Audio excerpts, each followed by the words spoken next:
Assalamualaikum warahmatullahi wabarakatuh. Halo guys, semoga kalian semua dalam keadaan sehat dan sejahtera dimanapun kalian berada ya. Amin.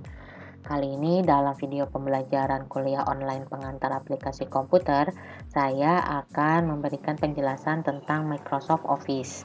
Di mana pada pertemuan sebelumnya saya sudah menjelaskan salah satu program aplikasi untuk mengolah data itu adalah Microsoft Office pada Windows ya. Nah, kita akan bahas yang pertama adalah tentang Microsoft Word ya. Nah, jadi perhatikan sampai habis ya. Nah, yang pertama itu ada Microsoft Word.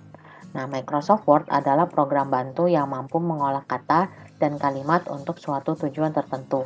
Word membantu dalam hal pengetikan, pemformatan, pencetakan, dan presentasi tampilan. Microsoft Word merupakan salah satu program pengolah kata yang sangat terkenal dan dipakai oleh banyak sekali orang maupun perusahaan di seluruh dunia. Word merupakan salah satu anggota dari keluarga besar Microsoft Office dari Microsoft. Kenapa kalian harus belajar Word? Fitur-fitur Word itu sudah sangat lengkap. Yang pertama, terintegrasi dengan Windows dan Microsoft Office lainnya. Kemudian mampu melakukan pengolahan kata dasar seperti mengetik, memformat tampilan, dan mencetak. Kemudian, dia terintegrasi dengan internet dan browser Internet Explorer. Kemudian mampu mengolah tabel gambar dan suara, memiliki petunjuk atau help yang bagus dan sangat interaktif, mempunyai fasilitas autocorrect, spelling checkers, grammars, juga bisa mail merge, kemudian memiliki kemampuan terintegrasi dengan Visio dan Equation Editor. Kemudian ada juga Microsoft Excel, merupakan aplikasi spreadsheet canggih yang populer dan banyak digunakan untuk membantu menghitung, memproyeksikan, menganalisa, dan mempresentasikan data. Kemudian ada juga Microsoft PowerPoint. PowerPoint merupakan salah satu aplikasi keluarga Microsoft Office yang pada umumnya digunakan untuk presentasi desktop. PowerPoint pada dasarnya merupakan untayan dari slide. Nah, dari penjelasan tentang Microsoft Office, sekarang kita akan beralih yang pertama akan kita pelajari tentang Microsoft Word. Perhatikan baik-baik ya. Oke, pertama-tama sebelum kalian menggunakan Microsoft Word, kalian harus terinstall dulu di laptop atau PC kalian masing-masing itu sistem operasi Windows ya. Di sini saya menggunakan Windows 7 atau Windows 7.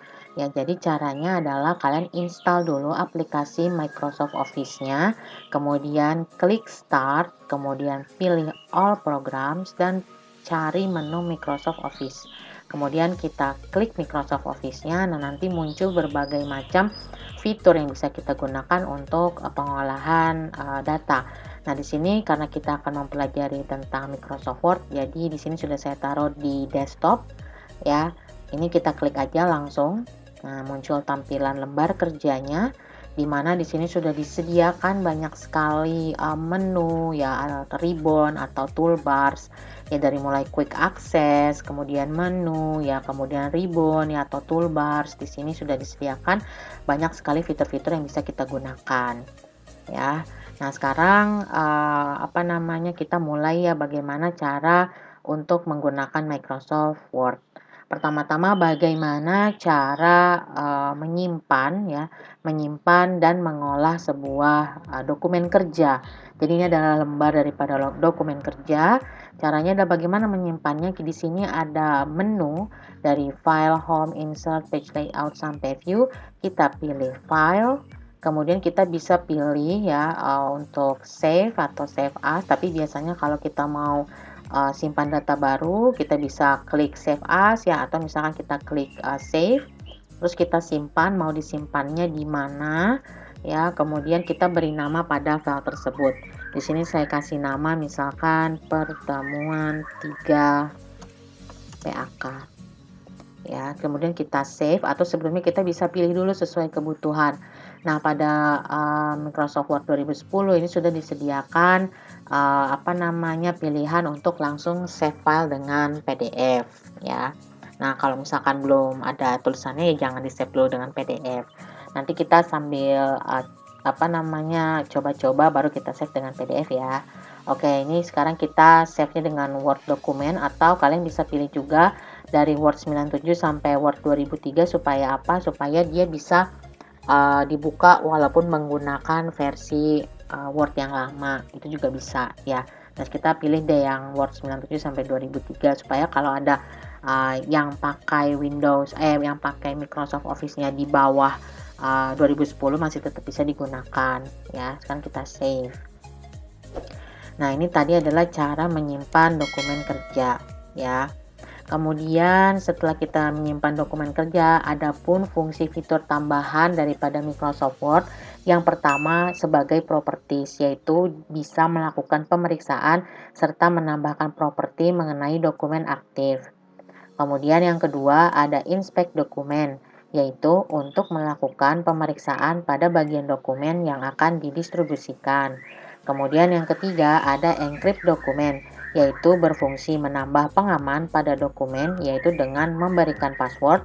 Kemudian ada restrict dokumen, yaitu berfungsi mengatur hak pada pemakaian file yang aktif supaya diberikan pengamanan saat dibagikan via internet. Kemudian ada add a digital signature, yaitu berfungsi menambahkan tanda tangan digital pada dokumen yang sedang aktif. Dan Run Compatibility Checker, yaitu berfungsi memeriksa kemungkinan adanya dukungan Microsoft Word yang ada pada versi lama supaya dokumen atau file dapat dibuka di Microsoft Word yang versi lama. Ya, jadi kayak tadi saya men-save dengan Word 97 sampai 2003 supaya apa? Supaya mendapatkan dukungan gitu ya, atau dia kompatibel dengan versi yang lebih di bawah 2010 seperti itu ya. Nah, kemudian kalau sudah, sekarang kita akan mengelola margin dan page size pada dokumen kerja. Nah, margin pada Word merupakan batas yang terdapat antara tepi kertas dengan sisi pada dokumen ya. Nah, sekarang kita caranya adalah dengan klik pada page layout. Kemudian di sini banyak menunya. Kemudian kita di sini ada tulisan margins. Kita klik marginsnya, bisa diklik di tanda panahnya atau pada gambarnya. Kita klik pada gambarnya. Kemudian di sini sudah banyak pilihan yang disesuaikan. Ya, nah biasanya kalau dalam menulis makalah atau artikel itu memiliki aturan rata sisi kiri, kanan, atas, bawahnya itu berbeda-beda. Nah, caranya adalah dengan kita bisa menggunakan custom margins, ya. Nah, kita bisa lihat di sini. Di sini terdapat menu tampilan baru ya. Di sini ada margins, paper, kemudian layoutnya seperti apa ya. Nah, sekarang untuk marginnya sendiri, untuk top berarti itu pada bagian atas. Kemudian left itu adalah untuk di bagian kiri ya, sisi kiri.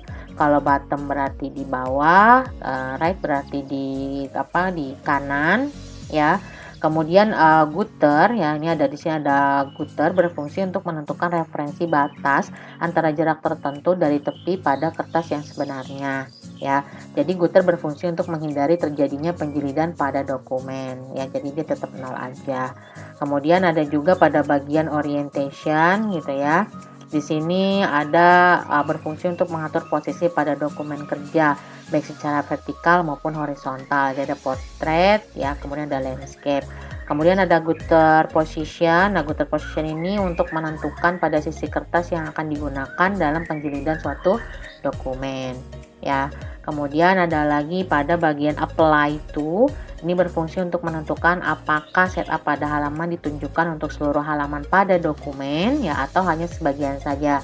Ya, kalau misalkan untuk seluruh dokumen ya kita cukup pilih whole dokumen ya. Nah, kemudian kita bisa mengaturnya ya. Kemudian selanjutnya ada paper ya, kita klik paper. Nah, di sini terdapat format ya, seperti format size kertasnya. Apakah menggunakan letter, tabloid, legal atau A4. Biasanya menggunakan A4 ya. Nah, kita bisa pilih A4 langsung keluar tinggi dan lebar sesuai dengan A4 ya. Kalau sudah ya kemudian kita bisa Oke, kemudian di sini ada layout, di sini tidak perlu kita apa-apakan lagi kecuali kalau misalkan, ada aturan untuk header dan footer-nya berapa sentimeter baru kita rubah ya, kalau sudah kita oke. Nah, sekarang kita atur margin dulu, di sini saya atur misalkan top-nya itu, sekitar 3, left-nya 4, karena kenapa left, kan left sebelah kiri ya, biasanya kan dia untuk penjilidan di sebelah kiri, jadi sebelah kirinya dia harus lebih lebar gitu ya. Kemudian bawahnya juga saya buat 3, bawahnya juga saya buat 3 ya. Kemudian tadi papernya sudah saya ganti menjadi A4, kemudian kita oke. Ya, sebenarnya ada cara lain nggak sih Bu kalau misalkan kita mau, rubah, apa namanya, orientation atau size, tanpa menggunakan custom? Bisa juga, misalkan marginnya nggak mau dirubah, ya udah kalau kita mau rubah, kertasnya tinggal pilih orientation, kemudian kita pilih portrait atau landscape. Kemudian untuk size-nya ya kalian bisa pilih ya sesuai dengan kebutuhan. Jadi tidak harus dengan klik margin. Kalau kiranya tidak ada perubahan pada paper, pada margins ya. Oke, ini kita sudah sudah berubah ya. Nah, sekarang kita balikin lagi, ini kita ke portrait aja ya. Nah, sekarang kalau sudah ya jangan lupa biasakan untuk nge-save dulu format yang sudah kita buat supaya nanti tidak hilang ya. Nah, sekarang kita beralih ke memformat huruf dan paragraf ya. Nah, kita bisa lihat di sini banyak sekali menu gitu ya, ada font, kemudian ada paragraf gitu ya. Nah, font itu adalah kita untuk, editing daripada menu, penulisan kayak huruf gitu ya, angka kita edit. Kemudian kalau paragraf, ya penulisannya seperti rata kiri, rata kanan gitu ya. Nah, sekarang kita lihat di sini pada ribbon font gitu ya, ini ribbon. Ribbon pada font ini berfungsi untuk melakukan manipulasi atau perubahan yang ada pada huruf atau teks ya. Kemudian ini ada tools-toolsnya gitu, ada font name gitu ya, yang berfungsi melakukan perubahan pada jenis huruf. Ini banyak sekali pilihannya, size-nya gitu ya, font size-nya, warnanya gitu ya. Terus ada highlight-nya, bisa di-highlight gitu ya. Kemudian ada bold untuk mempertebal, italic untuk memiringkan tulisan ya. Kemudian ada underline untuk memberikan garis bawah pada tulisan. Kemudian untuk ribbon pada paragraf, kita memiliki sekumpulan menu yang mempunyai kesamaan fungsi juga, gunanya untuk mengatur paragraf daripada sebuah teks ya. Seperti contohnya di sini ada untuk align text left ya, untuk jadi nanti dia tulisannya itu menjorong ke kiri, kemudian ada center, kemudian ada align text right, jadi nanti tulisannya ada di sebelah kanan. Juga ada yang justify atau rata kiri kanan. Nah, kemudian di sini ada bullets ya, kemudian ada numbering ya, kemudian di sini ada untuk multi level list gitu, ada untuk decrease indent dan sebagainya di sini ya, yang bisa kita gunakan. Nah, sekarang kita coba gitu ya untuk membuat suatu penulisan gitu ya. Nah, sekarang kita membuat suatu penulisan, misalnya penulisan apa ya, ya seperti ini aja. Nah, di sini ya saya menuliskan halo semuanya, apa kabar. Nah, di sini caranya untuk mengedit sebuah teks gitu ya. Nah, ini kita bisa lakukan blok pada teks tersebut, kemudian kita beralih ke menu font. Misalkan ini mau kita rubah menjadi tulisan sesuai yang kita butuhkan. Kalau untuk kerja biasanya menggunakan Times New Roman, kemudian size-nya kita pilih misalkan 12 ya. Kemudian misalkan dia mau di bold, kita klik bold. Kalau dia mau dimiringkan, kita klik italiknya. Kemudian kalau mau ingin memberikan garis bawah, kita klik underline ya. Atau mau kita berikan warna pada penulisannya, bisa juga. Nah, kemudian kita bisa juga merubah warna daripada si font tersebut. Misalkan saya ganti menjadi warna merah ya. Ini saya yakin sudah cukup familiar ya dengan bagian ribbon sebelah sini.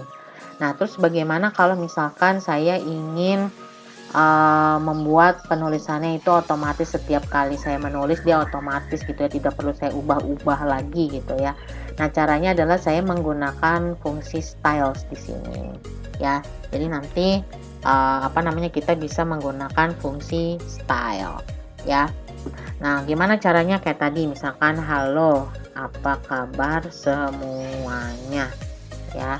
Nah, sekarang kita pilih klik normal, klik kanan, kemudian kita klik modify.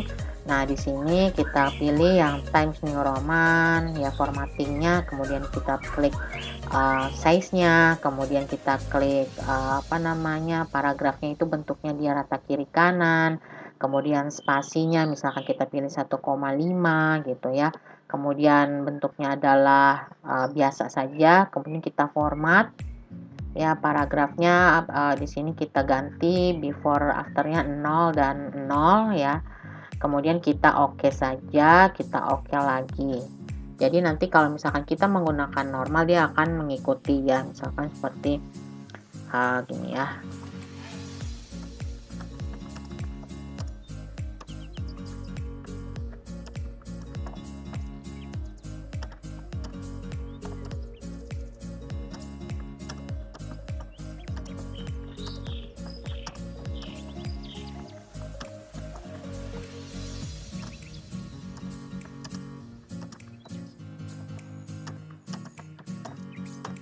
Nah, seperti ini ya guys. Jadi nanti dia akan mengikuti dengan size normal. Sekarang kalau kita ubah misalkan dengan yang heading gitu ya. Nah, ini heading sesuai dengan aturannya, tapi kalau yang normal sudah kita atur sesuai dengan pilihan kita ya. Nah, ini gimana guys? Gampang apa susah nih untuk mengoperasikan dasar dari Microsoft Word dalam kita mengetik gitu ya, atau membuat surat menyurat gitu, atau memanipulasi sebuah data gitu ya. Nah, kemudian di sini juga ada menu spasi nih guys yang kita bisa atur. Misalkan di sini spasinya mau berapa. Kalau 1 ya dia akan semakin mepet ya. Kemudian biasanya standarnya 1,5 sampai 2 ya kalau dalam menulis tugas akhir biasanya. Ya, ini line space-nya juga bisa kita atur biasanya supaya tidak jaraknya beda-beda, kita bisa samakan before after-nya sama-sama 0, kemudian kita oke. Nah, kemudian jangan lupa ketikkan kontrol dengan S untuk save. Nah, itu tadi penjelasan pengoperasian dasar Microsoft Word. Masih dasar, mudah kan? Semoga kalian bisa memahaminya ya. Kalau ada yang ingin kalian tanyakan, silakan komen di kolom komentar ya. Jangan lupa like, kemudian subscribe guys. Kemudian kalian yang mahasiswa saya dalam mata kuliah pengantar aplikasi komputer, jangan lupa kerjakan soal latihan atau tugasnya pada pertemuan berjalan, kemudian upload jawabannya pada tugas terstruktur. Oke? Terima kasih saya haturkan. Semoga kalian semua sehat selalu, sejahtera selalu. Akhir kata, wassalamualaikum warahmatullahi wabarakatuh.